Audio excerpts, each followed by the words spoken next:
আজকে আমরা বানাবো তরমুজের জুস।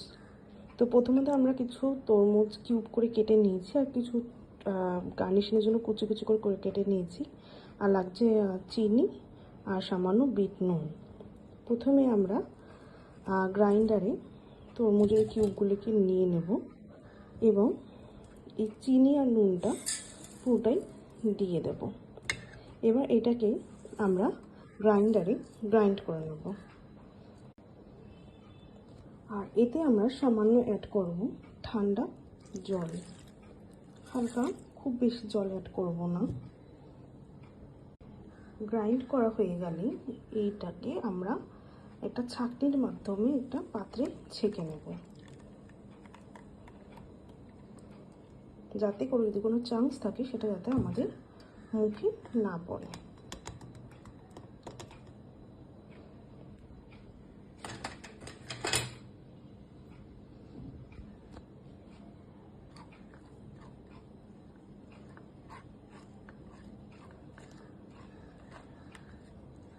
ভালো করে এটাকে ছেঁকে নিলাম।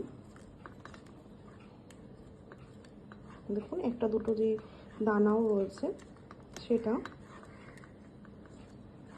আর থাকবে না। আর এটাও যদি আমাদের মুখে লাগতো তা অতটা ভালো লাগতো না খেতে আর কি, পুরো জুসের মধ্যে।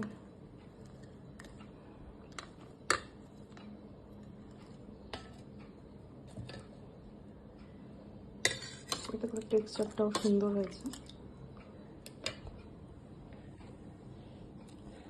এবার আমরা গ্লাসে দুটো লেবু দিয়ে, এতে একটু জল আছে, ঠান্ডা জল রাখা ছিল, একটু লেবু, পাতি লেবু আর একটু পুদিনা সামান্য হাতের সাথে ক্রাশ করে দিলাম।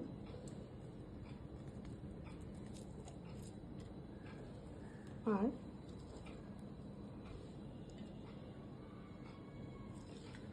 টুকরো করে রেখেছিলাম কিছু তরমুজের টুকরো, সেটা দিয়ে দিলাম। এবার দিলাম আইসক্রিম।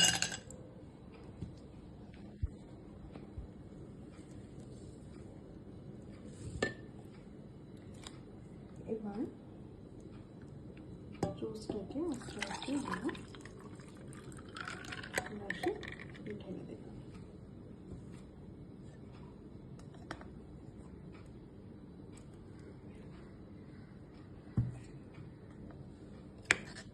যে অতিরিক্ত কিছু জুস ছিল আমাদের গ্রাইন্ডারে, সেটা থেকে আমরা একটু জল মিশিয়ে এটাকে ভালো করে মিশিয়ে গ্লাসে ট্রান্সফার করে দেব। চামচের সাহায্যে এটা নাড়িয়ে দেব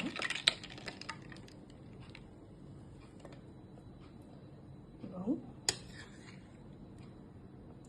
উপর দিয়ে আমরা ছোট ছোট তরমুজ কেটে রেখেছিলাম